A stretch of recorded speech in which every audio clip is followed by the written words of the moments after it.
सानाम को सगुन दाराम मेना संताल साथ यूट्यूब चैनल सानाम को साथ गोड़ जोहार तो तेन तो अड़ी इम्पोर्टेंट अड़ी भाइटल बन गपाल मारा ठीक है। तो नवा वीडियो पूरा फुल वीडियो नेल तो अल्प स्किप तो बना बखान तो आपको बुझा चाहो ठीक है। तो बने अड़ी इम्पोर्टेंट वीडियो करना ठीक है। तो तेन तो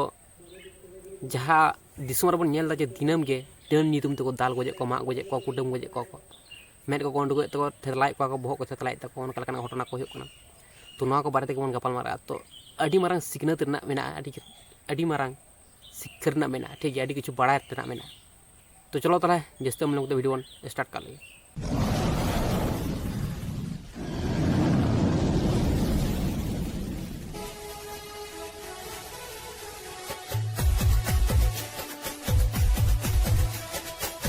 2025 ना बिसायन ना जुगरे नितो हो जदि डन नितुमते तिरले को कुटुम गज कोआ सेको गुजुआ ताले ओका लेकान परिस्थिति आबो संताल सावता रेना ए दिसोम हर बन नेलेआ आबो संताल सावता रे डन नितुम काते गोटा गे सावता में दारान कना बेंगल बिहार उड़ीसा आसाम झारखंड गोटा गे नेलेआ डन नितुमते नोका को कुटुम गज कोआ मेनखान डन दो अकय कना नितो धाबि तोना कोनो प्रमाण बनुआ डन दो को चिले कना डन दो को साबते को न्यामोआ सेको चिले कना मेनखान डन जदि प्रमाण गे बनुआ ताले चेका लेका डन नितुम दोन कुटुम गज कोआ कना मिटेन हरमो रे चिली चे ओरेन कान लेका से मिटेन हरमो ना उहो तिंगुन कान नोका चुमुल परिस्थिति। तो कैमरा पर्सन कांतो हेमरम गोंके नोडे इन कैमरा काडी फोकस लगी देखावया हो जहां बेरिगेट को लगाव टुका बाबेरते नोआ गे क्राइम स्पॉट कना नोआ दो पुलिस हेज काते नोआ बेरिगेट को लगाव का हो जहां बन नेल न्यामया नितो हो मायांग ते थको बको चाटकी मिना आर कांत करे गोटा के पासी रखना ची लेका चंग बाहा सरहाय रे जेमन सुक्री बन गज को से कुटुम को से ओने का थागाल चिल का कुटुम कदी जहां कारण ते नोंका नेले आबन थरो बको चाटकी को ओनका गे मेना आ नोआ जहां बाखोल का नोआ दो आकु मोड़े गोटे बयहा मध्ये हुडी जहां बयहा कनाय उनको बाखोल दुवर छटका सुरे गे नोआ घटना घटावा कना आद नोडे जहां मेना को नोआ परिवार जहां को उनको सला बन रपड़ा चिल काते चिकाइना आ चेदा तेहें मिटेन तिरलवा नुई पदबी टुडू जहां कनाय 37 बछर रेन तिरलवा चेदा नोकाते जीवन आसावेन ताया नोआ लगी सारी के आया दोस्त है कना से समाज ना दोस्त कना से उनको क्रिमिनल को दोस्त कना चेर कना नोआ अब उटी बन पाजाया तो नोआ क्राइम तो गोंके मासे आबेन आकड़ी nyutum बेन लई ताबेन ये nyutum दो सुभाष टुडू। तो मासे आपे जहाँ परिवार कना आमा जहाँ परिवार कना तीना हर आपे आमरेन तीना ताम गिद्रा ओना कटी एम लया ये गिद्रा बारिया सारने टुडू आकाश टुडू मारांग या किसिन हुडिंग गया बेटी तो 15 बछर होय कना आकाश तो 8 बछर होय माने बन नेलेआ सुभाष टुडू रेन ओड़ा एरा पदबी टुडू 15 बछर मिटेन कुड़ी गिद्रा मेनाय ताया और 8 बछर रेन मिटेन कोड़ा गिद्रा मेनाय ताया मेनखान नवा समय रे संसार ना आड़ार से संसार ना जहाँ ढोंगा मारांग से इदी लगी अकिन किन शुरुआत का जस्ट किन स्टार्ट का 37 बछर मात्र बयस ताय उनी तिरलो नितो जीवी नासावेन ताया ओना हो डन nyutumते तो उन तो भाई था कना होय ना उनको तो पूरा तो वस्त्र होते उनको तो बाग दारन कना वस्त्र होते खाय आय मामा मेन को भेंदर का को का को गिद्रा को दाल बड़ा कदिया अब इन मिटे कथा मेन कथा दिबो डन गया ठीक है का सोलो हर जरा को बिचार बन नेला बन बा हम को जे गया गोय खले गोजे गया उनको जतो इना तो बुया उनको जतो जेमन जाबार जीवन जेमन जहल रगे को सिया इन तो नवागे इन सस्ती इनको बाकोरेन जतो जहां तिन मेना एकोन पर्यंत को रेसवा जतो जमन को रेस कमा और जाबार जीवन जेमन जहल नोटा जेमन चिरो को बसबा जहां को उडुं करा तो घरे जेमन नोटा बाको बोलो जलम इन तो बड़ा का स्वामी स्त्री को अरेस्ट काट किने टोटल 6 जन को अरेस्ट कना और जहां आरो मेना को बाकी आरो आडी उतर हर को तहे कना तो बाकोरेन जतो मन को 12 13 जन मेना को 20 जन गान जतो बाकोरेन आले तो पर पुन होना ले 14 15 जन मेना को 14 15 जन नवा घटना रे जड़ित मेना को मेनखान जतो मिले जुले कते के नवा को कंडो कदा उनको तो उंडा को दमा रोड दा और को पे उनको तो नोडा को और दी का 14 15 जन जहां हर मेना को गंकेया जहां मेनखान ताया उनको जहां को कमिया का उनको तो समान दोषे दोषी कना को उनको 14 15 जन सनाम हर गे मेनखान नवा घटना रे हादने को जोड़ा कान सनाम को जेमन मित को अरेस्ट कमा आ नुको जेमन जबान जीवन जेल रे को सिया मा नवा गे गंकेया कथा कना और अबो सावता खना हो और नोंका जहां अबो आवाज राकाब दरकार नवा गे अबो सठिक आवाज कान ताबना आगामी दिन रे नोंकाना कामी लगी जथे आज 10 12 चिंताई मा हरमो खना जहां आया उप तिगुन ताई मा ओना उइहर तगे एनखा नोंकाना मारांग किछ कमिया घटना तो घटा नोडे चढ़ी हो गोगो को और दिखी दिया और इन चलालना बंचारेना बट राजेश टुडू ओंडे तिंगुलना मेंदा आम जुदी लाहा आम गोगो साले लांग इदी मिया और मिटन दादा देखना प्रकाश टुडू उनी 30 साले तिंगा 22 इंच दिंगा चलान मेले मिथा को थापा कते को नूर की दिंगा मिथा उनी राजेश टुडू लेबे कते नूर के लिंगा इंगर मामलिंग तहे कना बहुत दिन चेष्टा के बंचाना बट इंगा मैं समारे को गज दिया नितो नुई जहां बाबू गिद्रा जहां मेनाया आगामी दिन हेलो संताल साताय छित हुआ जे डन nyutum कते इंग को जीवी को नासावा कातया कारण उनको आसामी सुमुंग दो बांग कारण संताल सावतार के डन अब बन डन nyutum बन छड़ियर को और निष्पाप तिले बन गोयर को नवा लगी तो समाज वाडी मारंग पापी कनाय समाज वाडी मारंग दाई कनाय ओना कारणते नवा nyutu तकन समाज गुजु कान समाज बांचा लगी दालाबन ओनकान वीर बांटा को जुदी अबु धरती आयो मेनाया जुदी सावता आयो मेनाया नुको मेना हजोत लगे नुको जहां नितो को जानामेत बन उनको आयो मेता बन जो दाड़े हुईकना हिटलाल टुडू टेन बीटी मिनती टुडू बाड़गी से उडुलिना तो चिली चो नेल के दिया तो बतोरिना तो कनको कुली कना मिते कना को चिलिम नेल के दिते बतोरना तखन तो उनी मिनती टुडू मेन केदा जे पदबी टुडू नेल के दिया उनी नेलतिंग बतोरना तखन तो जतोड़ को मेन केदा जे आम गोगो डन कना तखन को ह केदा तखन को गोड़ा में तहेकना गोड़म को मिते कना जदी आम बाम और अगुइया तले और उडुकिया अल्ले समाकिया तो जतो को हेलेना जतो बयहा तखन तो जतोड़ उडार गले तहेकना बाबा तो बाजे कना बाबा तो बाजारे चलालना तो जतोड़ को हेलेना जतो तखन तो बंचाव के दिले तखन तो जतोड़ को मिते फाड़ी ले चला फाड़ी को चलाना जतो हर मामू तक जो भाड़ी को चलाना इन मामी दो उड़ारी थे अली मे सामान खो और दिया ना चढ़ी खो और दिया मे सामान ती को छड़ा और दिया समा दिया एमन को गोया दिया बाद मे को हटर तूल लेते एकदम बहो मह पूरा को गेचेर करते एकदम कष्ट को गोय के अदो इन इन के मे मारने अदो बन बड़े अच्छा बेटी आम चेम खोजो कना चिलका सजा को नाम लेखन भागिया इन जमन इन गोया मे सामान ये को गोय के मन तड़पा तड़पा को जमा इन जीरो जीवन जेरिंग नेल को बांगा फांसी नेल को बस इन इन सजा दो अदो चिकी बांचे तो प्रथम तो मेना अबोरेन रेशनल गंके जहाय समाज सेवा हर रबिन हेम्ब्रम गंके बन उरुमिया जहाय रेशनल गंके कनाय उनी दो जुक्ति विद्या कमी तबने हेसे जहाय हर गे आबो डन नितुम तेको दुसो बना सेको दाले बना जहाना को नाचारे बना उनी बन फोनाय मन ठीक है सोशल मीडिया रे उनिया नंबर गुडले बड़ाय कना हेसे बन और सामार बन नेल दाड़ाय कना ओना नंबर तकिन ठीक है द्वितीय तो हुयुग कना सानाम हर बन बड़ाया नुआ दिसोम रे बारिया जिनिस मेना नेगेटिव एनार्जी और पॉजिटिव एनार्जी हेसे बन बड़ी बंगा बुरु भागे बंगा बुरु तो सानताड़ रेन जहाय धर्म भाले बंगा बुरु को किन देवा सफाय को सानाम अब लय लाक्चर रिचल धर्म करम नियम ने मजल सानताड़ जहा कना सरी सोटिका किन ले छेड़ा को कना उनकिन दो किन हुयुग कना मारांग नायके बाबा बेतु चंदन जहार काटरन वहां समांग बन नेल ᱧᱟᱢ ᱫᱟᱲᱮᱭᱟᱜ ᱠᱟᱱᱟ ᱚᱱᱟ नंबर बन कॉन्टैक्ट मन ठीक है तो कथा हुयुग कना निये नितु डन नितुम ते हर को दाल गोजे को माग गोजे को कुटुम गोजे को डन दु कना अकय जहाय हर उनी को कुटुम गोज किदिया दाल गोज किदिया उनी तो को मेंदा जे डन ताहे कना ओना खातिर को माग गोज किदिया दाल गोज किदिया कुटुम गोज किदिया ताल उनी जे को माग गोज किदिया दाल गोज किदिया आदो डन जतो को चवायना की डन को जतो को चवायना ताले नेक्स्ट टाइम आरो उनका लेका घटना के आरो दोसरा बार आरो जहार नेल ᱧᱟᱢᱚᱜ ᱠᱟᱱ ᱜᱮᱭᱟ डन जुदी ओंडे को मा गोज किदिया कुटुम गोज किदिया किंतु ओंडे नेक्स्ट टाइम आरो चिकते नेल ᱧᱟᱢᱚᱜ ᱠᱟᱱᱟ आरो उनी चेल कान आरो डन हैं ताले नोडे अब बुझ लगती कान तबना आधा पतिया रे मेना कोना किंतु आसल रे चेक चिके कान अब बुझ लगती कान तबना ओंडे पहले इन मेन केट नो दिसोम दुनिया रे बारिया एनर्जी ते बारिया शक्ति ते कंट्रोल कते मेना नो दिसोम दुनिया मेटन दो कना भागे और मेटन दो कना बड़ी मेटे कना पॉजिटिव एनर्जी मेटन कना नेगेटिव एनर्जी मेटन कना भाले दाड़े शक्ति और मेटन कना बड़ी शक्ति बड़ी दाड़े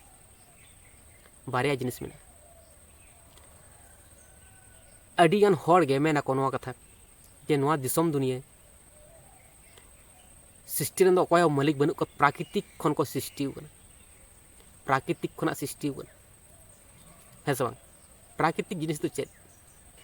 मेटन अरसी आम रपुद में जुदी बांग जोड़ा रुआड़ कना बखान आम नोंका ट्राई करते ñelam से आम नोंका अरसी रपुद काप में एक बछर पर ओना अरसी जोड़ा आस बांग जोड़ा जवन पहलो ताहे कान उनका के जोड़ा रुआड़ आस बांग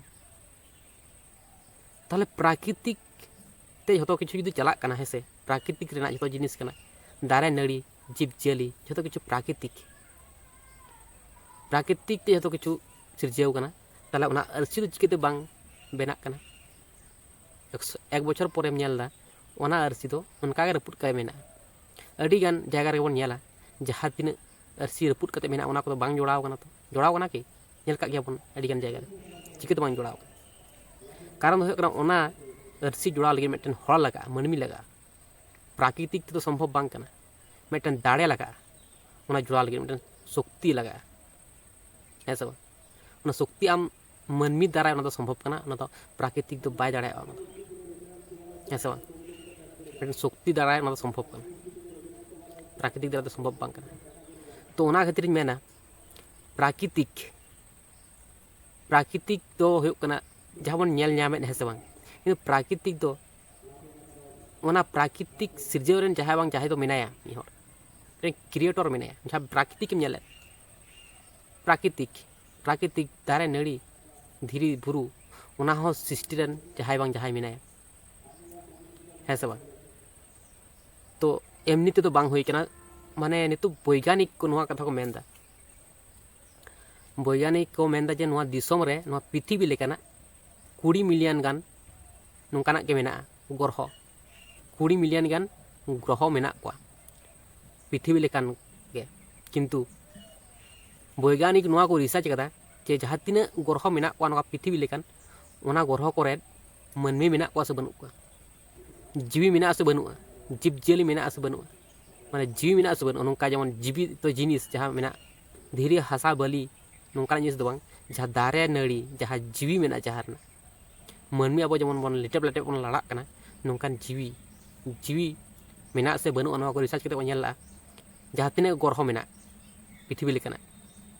नेल दको ओकाटा ग्रह रहो नोंका जीवी दो बनूआ दारे नड़ी जेमन सबुज के नेलोक कना नोंकान जिनिस दो ओकार हो बनूआ एकमात्र जहाना जुदी मेना खान दो नोआ अब पृथ्वी रे मेना है से बांग तो सानाम हड़ के नोआ पांजा लगती कान तबना ठीक है तो इन मेना तबना तो सानाम हड़ बांग बन पतियो दड़े ठीक है तो नोडे के शुधु मेना माने निश्चय जहाय बांग जहाय क्रिएटर मिटन मेनाया बेनाव तिने जहाय बांग जहाय मेनाया आर मिटन कथा वैज्ञानिक जहाय नास्तिक को कना को नास्तिक मेना ओका से नास्तिक आले तो नास्तिक कनाले आले तो आस्तिक कनाले जहां धार्मिक हड़ उनको तो आस्तिक कना को और जहाय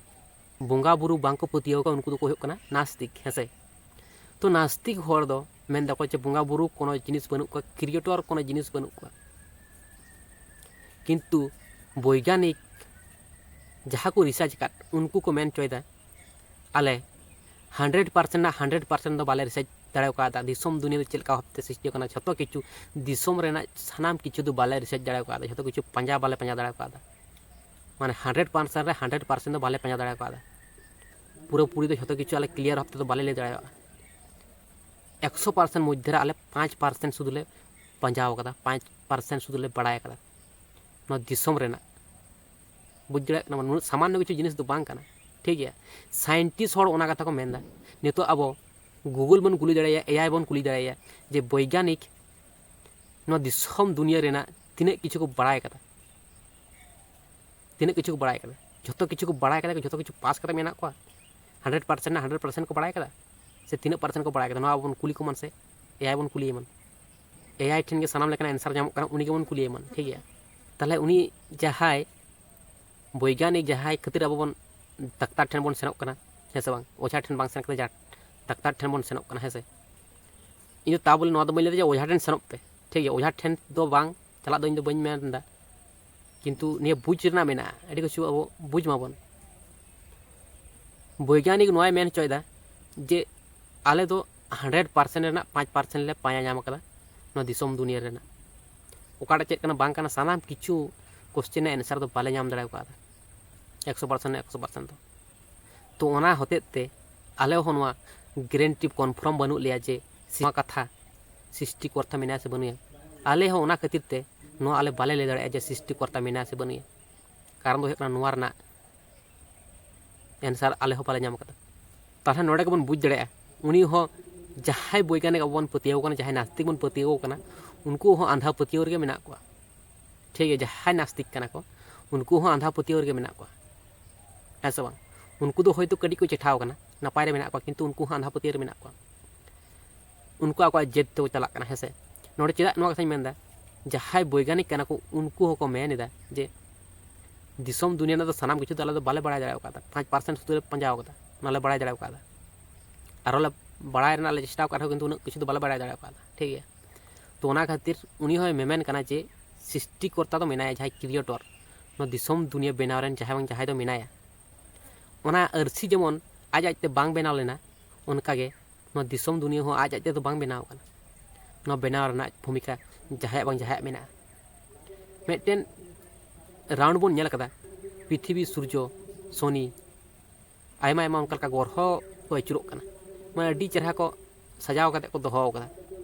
माने ओना क्रिएटर निश्चय में ओना खातिर उन सजाव उन चेहरा को जुत मतो को बनाव कते को दोहो कदा से हेसे बांग बुझना मेना हेसे तो ओना खातिर मेना जे नास्तिक जहाय कना को जहाय को मेना जे आल तो बोंगा बुरु बाले पतियोआ भूत बोंगा बोले कोनो जिनिस बनू को किंतु उनको को रंग गया उनको को भूल गया ठीक है और नितो जहां आस्तिक कना को जहां धार्मिक कना को उनको तो सठिक रास्ता रे मेना को किंतु उनको हो आंधा पतियो रे मेना को माने बार से बन झलिउ कना ठीक है तो नोते को मेनदा जे नास्तिक को मेनदा चापे आंधा पतियो रे मेना पे और नोते इन मेन देई जहां अब संतार को धार्मिक होड़ कना उनको हो आंधा पतियो रे बन जबायो कना तो ना बुझना मेना तो जहां नुकु आस्तिक कना को जहाँ धार्मिक हर जहाँ बंगा बुरु को पतिया को उनको चेका को आंधा पतिया कना उनको तो आंधा पतिया कना ओना नेगेटिव और पॉजिटिव एनार्जी बांग को उरुम दाड़ा कना जहाँ नेगेटिव एनार्जी ओना आगे ओका कना बांग को बुझ दाड़ा और पॉजिटिव एनार्जी ओना ओका कना ओना बांग को बुझ दाड़ा ठीक है। तो पहले तो नोई मेता बेता दिसम दुनिया रे जेमन भागे मेना उनका के बड़ी मेना है से बांग दिसम दुनिया रे नापाय जुदी मेना बड़िया मेना है से बांग तो उनका के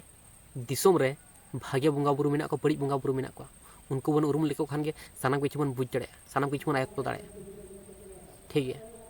अब नोआ लगती कान तबना अब ओना पॉजिटिव एनार्जी दो ओका को मेता कना नोआ बड़ाय रेना नेगेटिव एनार्जी दो ओका को मेता कना नोआ अब रिसर्च रेना पांजा रेना नोआ गवेषणाय हुई तबना हेसे नोआ अब बड़ाय हुई तबना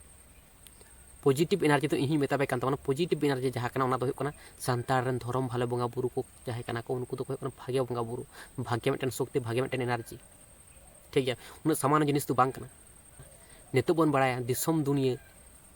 मिट्टन नायके बाबा पर जहाँ बड़ा बिदु चंदन जहाँ कर मारंग नायके बाबा उनकिन किन मेन गया जे नोआ दिसम दुनिया तो बुंगा दाड़ेते धर्म दाड़ेते गुरलाव बड़ाय कना तो ओना क्षेत्र अब नोडे अब बुझ लगती कान तबना नोडे अब आइडिया लगती कान तबना जे सरी गे ताले निश्चय जहाँ मेना कि नुई मेन दा ओना खातिर चेदाñ पंजा ओना खातिर ᱤᱧ ᱫᱚ ᱵᱟᱹᱧ ᱢᱮᱱᱫᱟ ᱟᱢ ᱱᱤᱡᱮᱢ ᱯᱟᱸᱡᱟ ᱞᱟᱹᱠᱛᱤ ᱠᱟᱱ ᱛᱟᱵᱚᱱᱟ ᱢᱟᱹᱱᱢᱤ ᱡᱤᱭᱚᱱ ᱨᱮ ᱪᱮᱫ ᱪᱮᱫ ᱢᱮᱱᱟᱜᱼᱟ ᱪᱮᱫ ᱪᱮᱫ ᱡᱤᱱᱤस ᱢᱮᱱᱟᱜᱼᱟ ᱢᱟᱹᱱᱢᱤ ᱡᱤᱭᱚᱱ ᱫᱚ ᱪᱮᱫ ᱞᱮᱠᱟ ᱠᱟᱛᱮ ᱟᱵᱚ ᱵᱟᱧᱪᱟᱣ ᱠᱟᱛᱮ ᱢᱮᱱᱟᱜ ᱵᱚᱱᱟ ᱪᱮᱫ ᱰᱤᱯᱷᱮᱱᱥ ᱠᱟᱛᱮ ᱟᱵᱚ ᱵᱟᱧᱪᱟᱣ ᱠᱟᱛᱮ ᱢᱮᱱᱟᱜ ᱵᱚᱱᱟ ᱪᱮᱫ ᱞᱟᱹᱜᱤᱫ ᱟᱵᱚ ᱵᱚᱱ ᱥᱤᱨᱡᱟᱹᱣ ᱠᱟᱱᱟ ᱱᱚᱣᱟ ᱠᱚ ᱟᱵᱚ ᱯᱟᱸᱡᱟ ᱛᱟᱵᱚᱱ ᱯᱮ ᱨᱤᱥᱟᱨᱪ ᱛᱟᱵᱚᱱ ᱯᱮ ᱤᱧ ᱫᱚ ᱚᱠᱚᱭ ᱦᱚᱸ ᱵᱟᱹᱧ ᱢᱮᱱᱫᱟ ᱡᱮ ᱱᱩᱭᱮ ᱢᱮᱱ ᱟᱠᱟᱫ ᱠᱷᱟᱹᱛᱤᱨ ᱟᱵᱚ ᱵᱚᱱ ᱯᱟᱸᱡᱟᱭ ᱢᱟ ᱦᱮᱸ ᱥᱮ ᱵᱟᱝ ᱟᱹᱰᱤ ᱦᱚᱲ ᱠᱚ ᱢᱮᱱᱟ ᱤᱧ ᱩᱱᱤ ᱢᱮᱱ ᱠᱟᱫᱟ ᱢᱟᱱᱮ ᱤᱧ ᱪᱮᱫᱟᱜ ᱯᱟᱸᱡᱟ ᱞᱟᱜᱟᱣ ᱤᱧᱟ ᱯᱨᱚᱛᱛᱮᱠᱴᱤ ᱢᱟᱹᱱᱢᱤᱭᱟᱜ ᱜᱮ ᱱᱚᱣᱟ ᱟᱵᱚ ᱯᱟᱸᱡᱟ ᱞᱟᱹᱠᱛᱤ ᱠᱟᱱ ᱛᱟᱵᱚᱱᱟ ᱪᱮ ᱫᱤᱥᱚᱢ ᱫᱩᱱᱤᱭᱟᱹ ᱫᱚ ᱪᱮᱫ ᱞᱮᱠᱟᱱ ᱡᱤᱱᱤस ᱠᱟᱱᱟ ᱟᱨ ᱢᱟᱹᱱᱢᱤ ᱡᱤᱭᱚᱱ ᱫᱚ ᱪᱮᱫ ᱠᱟᱱᱟ ᱟᱨ ᱢᱟᱹᱱᱢᱤ ᱡᱤᱭᱚᱱ ᱨᱮᱱᱟᱜ जहाँ जीवित चेक कमीरम लगा दाड़े अब मानवी जीवन चेक कमीरम लगा दाड़े